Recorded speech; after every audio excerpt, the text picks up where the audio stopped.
wabarakatuh. Perkenalkan, nama saya Heriansyah, NIM 1930202269. Di sini saya akan membuat video menjelaskan sejarah perubahan kurikulum. Yang pertama, kurikulum 1947. Kurikulum ini lahir pada masa kemerdekaan, yaitu menekankan pada pembentukan karakter manusia yang berdaulat dan sejajar dengan bangsa lain. Kedua, kurikulum 1952. Terdapat silabus mata pelajaran yang lengkap dengan satu pelajaran diajarkan oleh seorang guru. Yang ketiga, kurikulum 1964. Pembelajaran dipusatkan pada program Pancawardhana, yaitu pengembangan moral, kecerdasan emosional, keterampilan, dan jasmani. Keempat, kurikulum 1968. Perubahan struktur kurikulum pendidikan dari Pancawardhana menjadi pembinaan jiwa Pancasila, pengetahuan dasar, dan kecakapan khusus. Kelima, kurikulum 1975 menggunakan prosedur pengembangan sistem instruksional untuk merencanakan metode, materi, dan tujuan pembelajaran. Keenam, kurikulum 1984 mengusung proses skill avorat dengan pendekatan cara belajar siswa aktif dan berorientasi pada tujuan instruksional. Ketujuh, kurikulum 1994 dengan suplemen kurikulum 1999. Tujuan pengajaran menekankan pada pemahaman, konsep, dan keterampilan menyelesaikan soal dan pemecahan masalah. Kedelapan, kurikulum 2004 menekankan setiap mata pelajaran yang harus dicapai oleh siswa nantinya berdasarkan kompetensinya. Yang kesembilan, kurikulum 2006.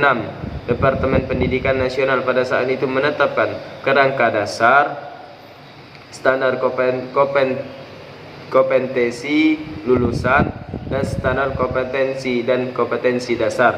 Ke-10, kurikulum 2013.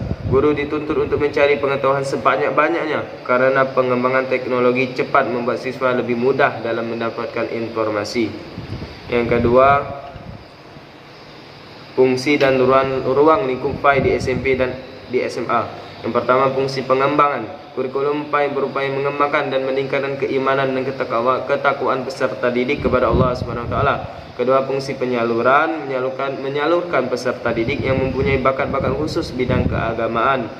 Ketiga, fungsi perbaikan, yaitu memperbaiki kesalahan, kekurangan, kelemahan peserta didik terhadap keyakinan, pemahaman, dan pengamalan ajaran agama. Keempat, fungsi pencegahan, mencegah hal-hal yang negatif berasal dari lingkungan tinggalnya maupun dari budaya luar. Kelima, fungsi penyesuaian, menyesuaikan diri dengan lingkungan, baik lingkungan fisik maupun lingkungan sosial. Keenam, sumber nilai, merupakan sumber dan pedoman hidup untuk mencapai kebahagiaan di dunia dan akhirat kelak.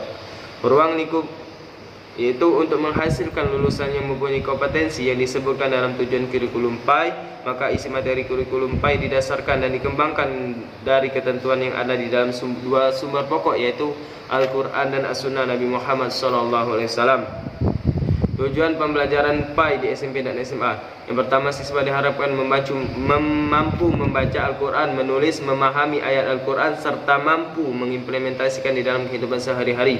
Kedua, beriman kepada Allah SWT, malaikat-malaikatnya, kitab-kitabnya, rasul-rasulnya, dan kepada hari kiamat dan qada dan qadarnya. Ketiga, siswa diharapkan terbiasa berperilaku dengan sifat terpuji, menghindari sifat tercela, dan bertata keramah dalam kehidupan sehari-hari. Yang terakhir, analisis dari pelajaran akidah dan fikih di SMA dan SMP. Yang pertama, harus menentukan kekuatan. Akidah akhlak lebih ditekankan pada pemahaman, keimanan, dan adab, sedangkan fikih persoalan hukum berbagai aspek kehidupan manusia. Kedua, kelemahan materi akidah akhlak ini dan fikih tergabung pada pembelajaran PAI di sekolah dan SMP dan SMA. Peluang sangat cocok digunakan untuk pembiasaan pada diri siswa itu sendiri. Dengan begitu pembelajaran akan mudah dipahami.